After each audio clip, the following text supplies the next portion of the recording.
Welcome back to Maddy Coco. सबसे पहले अगर आपके पास ऐसा कुछ VR हेडसेट है तो ये वीडियो VR हेडसेट पर बेस्ट दिखेगा। सेकंड बेस्ट ये मोबाइल फ़ोन पर दिखेगा जिसमें VR सपोर्ट है, और डेस्कटॉप पे मेरे ख्याल से ये सबसे लीस्ट इंटरेस्टिंग लगता है फॉर्मेट देखने के लिए। तो अगर आपने VR हेडसेट पे स्विच किया है, so without wasting any further time, let's get going with the review of my Hero Electro E Zephyr after 4 years of usage. It's not a positive thing to share, but मुझे खुद को याद नहीं है मैंने इसका लास्ट सर्विस कब किया है। 4 साल बाद इसका क्वालिटी मुझे थोड़ा डिटीरिएट होते हुए लग रहा है, थोड़ा ख़राब होते हुए मुझे महसूस हो रही है, but not in terms of quality of the build or component breakdowns, but only and only in terms of the battery capacity.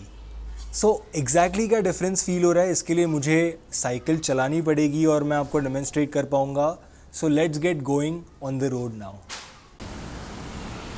तो पहले बैटरी जब इसके ऑप्टिमम कैपेसिटी में काम करता था तब ये सिर्फ थ्रॉटल पे काफ़ी डिसेंट स्पीड पकड़ता था, पर अभी मुझे थ्रॉटल के स्पीड में काफ़ी डिफरेंस महसूस होता है। अभी फुल थ्रॉटल करने पे भी काफ़ी स्लो आगे बढ़ता है। अब मैं तो देख नहीं पाऊँगा कितना स्पीड पकड़ रहा है साइकिल, बट थ्रॉटल किया मैंने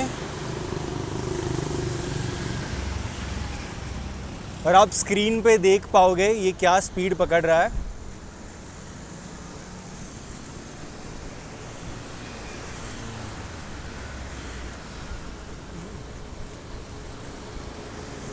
As far as I remember, जब ये साइकिल नया था थ्रॉटल पे काफ़ी ज़्यादा स्पीड पकड़ता था इसके कंपैरिजन में। ये तो हुआ थ्रॉटल की बात, पर जब पहले नया साइकिल था तब पेडल असिस्ट लेवल 1 और पेडल असिस्ट लेवल 2 पे भी काफ़ी डिसेंट स्पीड पकड़ता था, और मेरे ख्याल में 4 साल के यूज़ के बाद ये PS लेवल 1 और 2 पे बहुत कम स्पीड पकड़ रहा है। ये एग्जैक्ट कितना स्पीड पकड़ रहा है ये भी चेक कर लेते हैं। अब मैंने पेडल असिस्ट 1 पे डाला है।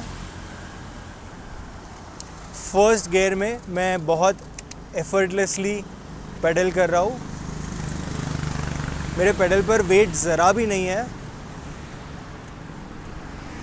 And this is the speed that this cycle is able to reach on pedal assist level 1। Pedal assist level 2 पे किया मैंने shift,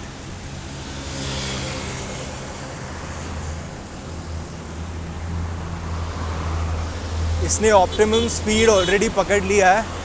so this is the speed that it's able to reach on pedal assist level 2, और pedal assist level 3 पे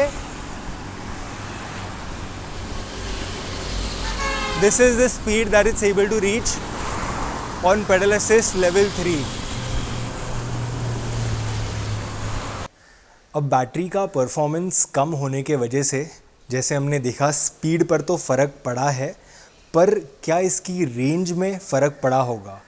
पहले ये मुझे 35 to 36 kilometres का range देता था एक सिंगल चार्ज पे, अभी कितना देता है? Will take it out and see for ourselves. अभी इसका बैटरी फुल चार्ज हो गया है, सो मैं चार्जर डिस्कनेक्ट करता हूँ एंड विल गेट गोइंग।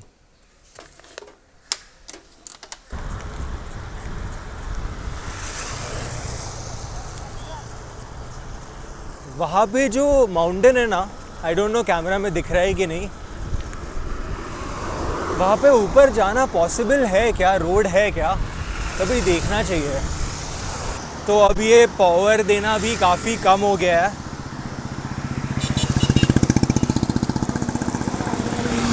और ये ब्लिंक होना भी स्टार्ट हुआ। सो एग्जैक्टली जैसे इसका पावर फील होना कम हुआ वैसे ही ये ब्लिंक होना स्टार्ट हुआ। ब्लिंक हो रहा है, बट फिर भी मैं बिना प्रेशर के काफ़ी इजीली चढ़ पा रहा हूँ। सो बैटरी है इसमें।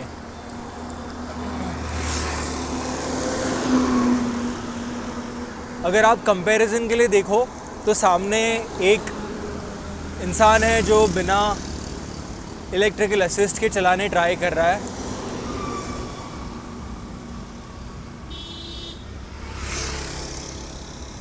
And this is still giving me enough assist to climb this steep slope.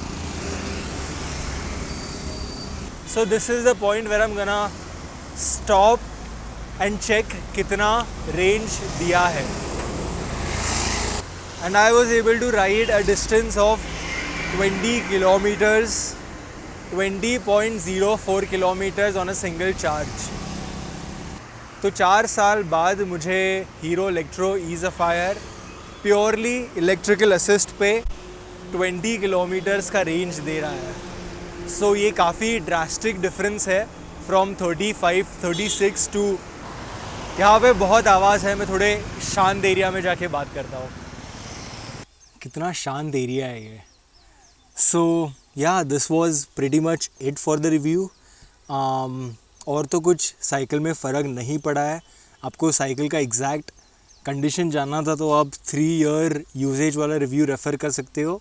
But between the time I made that review and this one, there has been literally no drastic difference in any aspect of the cycle apart from the battery condition and the battery life.